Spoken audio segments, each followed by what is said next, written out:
네, 안녕하세요. 저는 콴달료에서 영어 가르치는 강사 김익성입니다. 반갑습니다.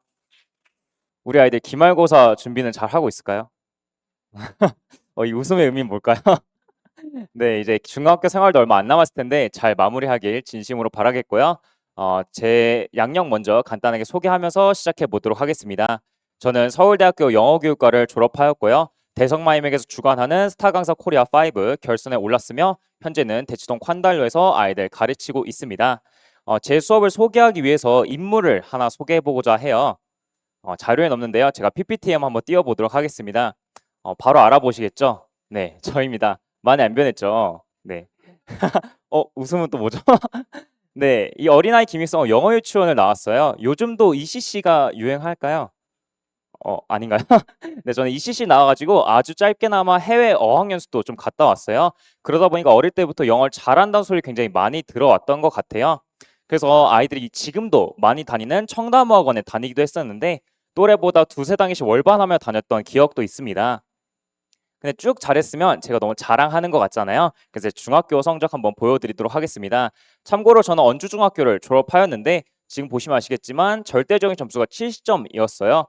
근데 이게 한 번 뭐 밀려서서 못 본 게 아니라 계속 못 봐가지고 두 학 연속으로 B등급을 받은 거 확인할 수 있고요. 저 때는 또 분반 수업도 있었잖아요. 중간반에 들어가는 등 엄청 큰 슬럼프를 겪었었어요. 아까 말씀드렸던 월반했던 학원, 월반은커녕 6급 다녀서 창피해서 그만뒀던 기억도 있습니다. 근데 고등학교 성적표 한번 보여드릴게요. 입학하자마자 영어에서 당연히 1등을 받았고요. 결론적으로 서울대학교 영어교육과 입학하게 되었습니다. 사실 중학교 영어 70점이 서울대학교 영어교육과 뭔가 학원에서 하는 되게 과장 광고 같잖아요. 근데 제 실제 이야기입니다. 그러면 중학교에서 고등학교로 넘어갈 때 엄청나게 큰 도약이 있었다는 걸 의미하는데 그 비결은 바로 어법입니다. 저는 사실 어릴 때 어법 공부의 필요성 자체를 느끼지 못했어요.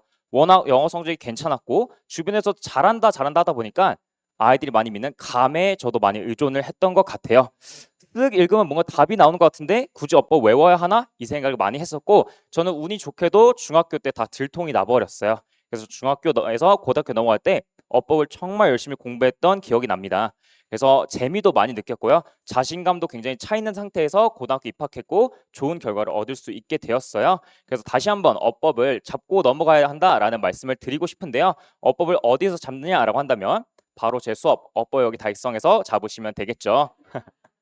네, 제 이름을 따서 만든 만큼 정말 공들인 수업이기도 하고요.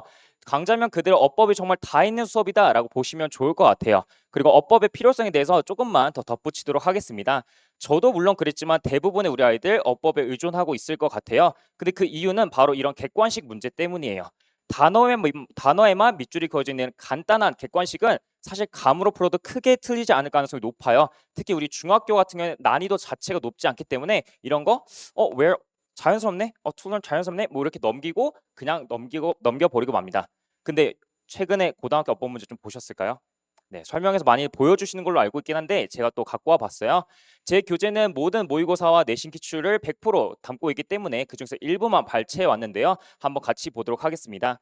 보시다시피 더 이상 단어의 밑줄이 그어져 있지 않고요. 문장의 밑줄이 그어진 문제들이 점점 나오게 됩니다. 사실 5개면 다행이에요. 아래 보시면 알겠지만 거의 7개 있고요. 그중에서 개수 고르는 문제가 까다롭게 출제되고 있습니다. 여기서 끝이 아니에요. 보시다시피 어법이 객관식에만 머물러 있지 않습니다. 이제 서답형으로 넘어오게 되었어요. 바르게 고치시오까지 요구하고 있고요. 여긴 그나마 하나 찾아라. 심지어 보기가 5개니까 괜찮네요. 근데 아래 보시면 보기가 5개 넘고요. 모두 골라 바르게 고치시오까지 요구를 하고 있는 게 바로 요즘 고등학교입니다. 아직 끝이 아닌데요. 이 문제 한번 보도록 하겠습니다. 헛웃음이 나오는 문제인데요. 일단 보기가 5개가 아니라 9개입니다. 그리고 단어의 밑줄이 아니라 문장의 밑줄이죠. 객관식이 아니라 서답형에 나오고 있습니다. 근데 정말 헉소리 나잖아요. 정말 잘하는 친구들이 많다라는 게 또 문제예요. 네, 그렇습니다. 그래서 중학교 때는 감으로 어찌저찌 넘길지 몰라도 고등학교에 이런 문제를 봤을 때 감으로 해결이 가능할까요? 절대 가능하지 않다라는 겁니다. 저도 사실 헛웃음이 나오고 아이들 가르치다 보면 좀 안타까운 경우가 많아요. 이렇게 까다롭고 이렇게 어려운 문제를 보는데요. 또 그럴 수밖에 없어요. 왜? 이렇게 내도 잘하는 애들이 정말 많다라는 거예요. 근데 어머니들께서 대부분 강남권 어머니들이라 생각하고 말씀을 드릴게요. 강남권에서 독해를 못하는 친구들이 많을까요? 어법을 못하는 친구가 많을까요? 어법이 훨씬 많아요. 왜? 독해는 어릴 때부터 영어 유치원, 영어 학원 막 다니기 때문에 그렇게 못하는 친구들이 없어요. 즉 내신에서 최상위권은 이런 어법 문제에서 갈린다는 건데 이런 어법 문제조차 점점 많이 맞추기 때문에 더욱더 어렵게 나올 수밖에 없다라는 겁니다. 다시 한 번 더 고등학교 입학하시기 전에 어법 잡아야 된다라는 말씀을 드리고 싶고요. 제 수업에서는 어법을 잡기 위해서 ACE 규칙, 에이스 규칙을 사용하게 됩니다. 어법의 에이스가 되라는 의미에서 장명하기도 하였는데요. 각 단어들에 대한 초성을 땄습니다. 첫 번째는 apply all인데요. 배운 개념을 모두 적용할 수 있어야 됩니다. 아까 보셨다시피 더 이상 단어에 밑줄이 그어져 있지 않고 문장에 밑줄이 그어져 있어요.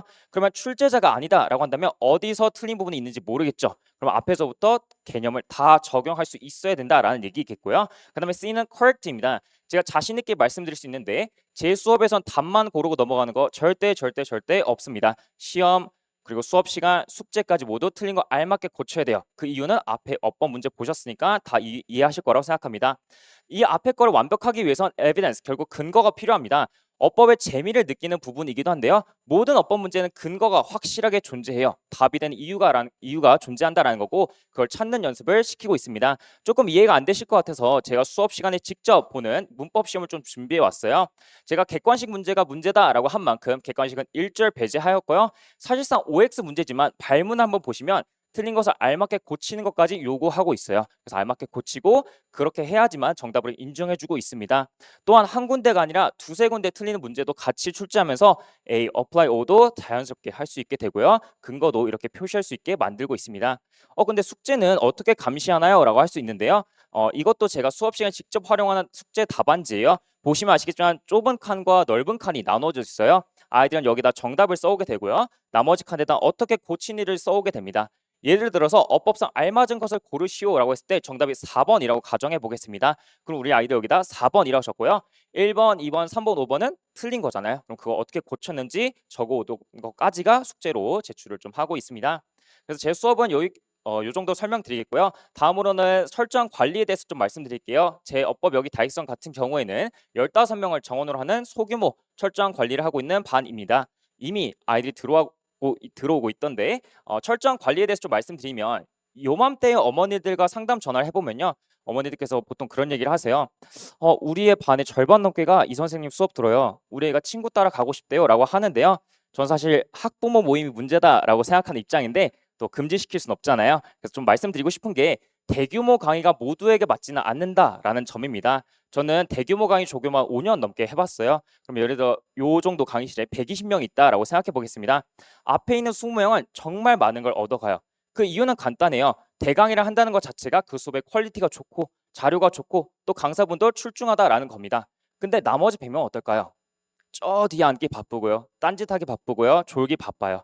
그렇기 때문에 이런 부분은 어머니들께서 고려를 해주셔야 된다라는 점입니다. 어머니들 이제 입시판에 들어오셨어요. 우리 아이가 벌써라고 하시겠지만 네, 벌써 나이가 그렇게 돼버렸네요. 그럼 지금부터는 정말 냉정하고 현실적으로 판단을 해주셔야 돼요. 우리 아이가 200명이 있든 300명이 있든 집중도 잘하고 모범생 될 것 같아. 정말 스페셜 원이 될 것 같아. 그럼 당연히 대규모 강의 추천드립니다.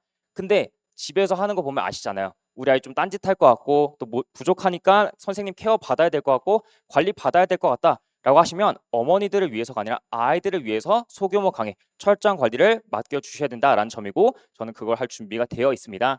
다음으로 테스트, 클리닉도 빠질 수가 없겠죠. 클리닉 전부 다 제가 직접 지도하게 되고요. 저는 문법 누적 시험을 보게 됩니다. 즉 2회차에는 1회차, 3회차는 1, 2회차, 4회차 1, 2, 3회차 이렇게 해서 누적으로 시험을 보게 되는데 이 시험에 대해서 70점을 넘지 못하면 재시험을 보게 됩니다. 근데 제 수업의 가장 큰 특징으로는 모두가 사실 남아요. 100점을 맞지 않았다는 건 모르는 부분이 있다라는 거기 때문에 거기에 대해서 저와 모두 다 마주하고 피드백 받고 귀가합니다. 근데 저는 GS 퀴즈를 조금 여유 있게 잡으시면 좋을 것 같아요. 가장 안타까운 친구들이 사실 수업 시간에도 이해 못한 친구들 눈에 보여요. 동공이 막 엄청나게 흔들립니다. 그러고 나서 점수 별로 안 좋아요. 그래서 이제 클리닉 해줘야겠다고 생각하면 선생님 저 뒤에 뭐 국어 특강 있어서 가봐야 돼요라고 하면 너무 안타까워요. 봐줄 수가 없어요. 겨울방학 같은 경우에는 12시 반에 수업이 끝나면 애들이 학원에 없다? 3시 반, 4시까지 붙들고 시켰었어요. 그래서 안 되면 될 때까지 시키니까 그 부분도 좀 참고해 주시면 좋을 것 같습니다. 다음으로 방학 전중후 상담 진행하고 있는데요. 어머니들 이제 고등학교 또 입학에 관련돼서 고민이 좀 많으실 것 같아요. 거기에 대한 현실적인 조언 뭐 등등 도와드리도록 하겠습니다. 다음으로 상위 10%한테 상품을 주고 있는데 사실 저는 이게 동기부여가 많이 될 거라고 생각했는데 또 의욕을 한편으로 꺾기도 하더라고요. 보통 이제 정해진 친구들만 봤기 때문에 그렇게 돼 중간중간 상승률 1등에도 상품을 줘 가지고 좀 동기부여까지 관리를 하고 있다라는 점 말씀드리겠습니다. 뭐 성적 문자하고 그래프 이렇게 받으실 수 있고요. 다음으로 저는 경험해 본 사람은 다르다라는 점을 또 자신 있게 말씀드리고 싶어요. 제가 아까 언주 중에서 영어를 70점 맞았다고 했는데 그래서인지 졸업을 12%로 했어요. 한 3,400명 정도였으니까 50등 정도로 졸업을 했던 것 같습니다. 네, 오른쪽에 보시면 알겠지만 저는 고등학교를 1등으로 졸업을 하였어요. 저는 배재고등학교 인문계 전교 1등으로 졸업해서 서울대 입학하긴 했지만 연세대, 고려대학교를 모두 다 합격하였습니다. 제가 여기서 말씀드리고 싶은 경험은 두 가지예요. 첫 번째로 저는 영어를 못 해보기도 해봤고 잘 해보기도 해봤습니다. 그래서 다양한 친구들한테 맞춤 전략을 줄 수 있는 경험이 존재하고요. 다음으로 우리 아이들이 이제 겪게 될 또 어머니들께서 걱정하시는 입시를 성공적으로 마치고 또 경험해봤습니다. 그래서 거기서 줄 수 있는 노하우가 정말 많다라는 점 말씀드리겠습니다. 다음으로 수업 후기 한번 보도록 할게요. 학생과 학부모 모두에게 높은 만족도 모두가 이렇게 적을 것 같습니다. 그에 대한 예시로 작년 여름에 퇴원생 한 명도 없었고요. 그 이후에 이어지는 특강까지 모두 다 재등록하였습니다. 겨울방학 좀 길다 보니까 퇴원생 있긴 했는데 퇴원율은 현저히 낮았다라는 점이고요. 후기는 이번에 좀 다시 구성을 좀 해봤어요. 최근에 또 스승의 날이 있어가지고 고등학교에 들어간 제 제자들이 또 연락을 주더라고요. 확실히 좀 MZ다로 느낀 게 저는 선생님한테 무조건 문자를 좀 했었는데 요즘은 인스타그램, 카카오톡 뭐 되게 다양하게 옵니다. 그래서 이제 저는 5개 중에 4개를 아이들 거 실었어요. 일부러 그랬는데 이 제 제자들 정말 방학 때 저랑 AC 규칙 정말 잘 체화하고 갔고요. 그 결과 고등학교에서 어법에 대해서 확실한 성적을 보이고 있는 걸 확인할 수 있어요. 즉 아이들이 체감하는 수업이다라는 점을 다시 한번 말씀드리고 싶어요. 네, 그래서 제 어법여기 다익성 같은 경우에는 화목 오전 10시부터 1시까지 총 3시간 수업을 구상해 두었고요. 총 8회차 수업이에요. 저도 사실 고민을 좀 많이 했어요. 워낙 여름방학이 짧다 보니까 하나를 빼야 되나? 뭐 2개를 합쳐야 되나? 이 생각했는데 정말 뺄 게 없어가지고 이렇게 8회차로 진행하게 되었습니다. 근데 그러다 보니까 이제 개학이 좀 이른 친구들이 눈에 걸리더라고요. 그래서 23일이 개강인데 종강이랑 17일하고 18일 둘 다 있는 걸 확인할 수 있어요. 원래 같으면 18일 종강이 맞으나 고민하던 와중에 달력에 17일 빨간 날인 거예요. 아싸 됐다 하고 이제 아이들은 싫어하겠지만 저는 좋아합니다. 그래서 17일과 18일 나눠서 종강할 예정이니까요. 개학 스케줄은 크게 영향을 받지 않으실 것 같아요. 특강은 여기까지 하고요. 정규반 간단하게 설명하고 마무리 드리도록 하겠습니다. 정규반 같은 경우에는 글로리아 선생님의 레벨 2, 3반을 제가 맡아서 진행하고 있는데요. 보시다시피 레벨 3는 주 2회 반 3시간 반씩이고요. 레벨 2는 주 1회 반 3시간 반입니다. 그래서 토요일 오전에 레벨 2 수업이 있고요. 레벨 3 같은 경우에는 똑같아요. 다루는 건 똑같으나 조금 더 쪼개서 자세하고 천천히 설명하는 수업이다라고 생각해 주시면 되겠고요. 모든 주체별 커리와 자료 같은 경우에는 글로리 선생님과 동일하게 진행하고 있습니다. 클리닉 부분도 마찬가지이고요. 네, 그래서 제가 준비한 부분 여기까지인데요. 제가 아까 여름방학에 퇴원율이 없었고 뭐 겨울방학 퇴원이 낮고 이런 말씀을 드렸어요. 근데 그 이유를 생각해 보면 저는 진심이 통해서라고 생각합니다. 저는 고등학교 1학년 때 생활기록부를 이제 마무리하던 시점에 진로 희망 칸에 영어 스타 강사라고 적었던 기억이 생생하게 납니다. 아직 스타 강사 꿈을 이루진 못했지만 실현하고 있는 지금 정말 이 순간순간마다 행복하게 수업을 하고 있어요. 우리 아이들 되게 어리고 아직 성장기잖아요. 그래서인지 몰라도 더 잘 느낍니다.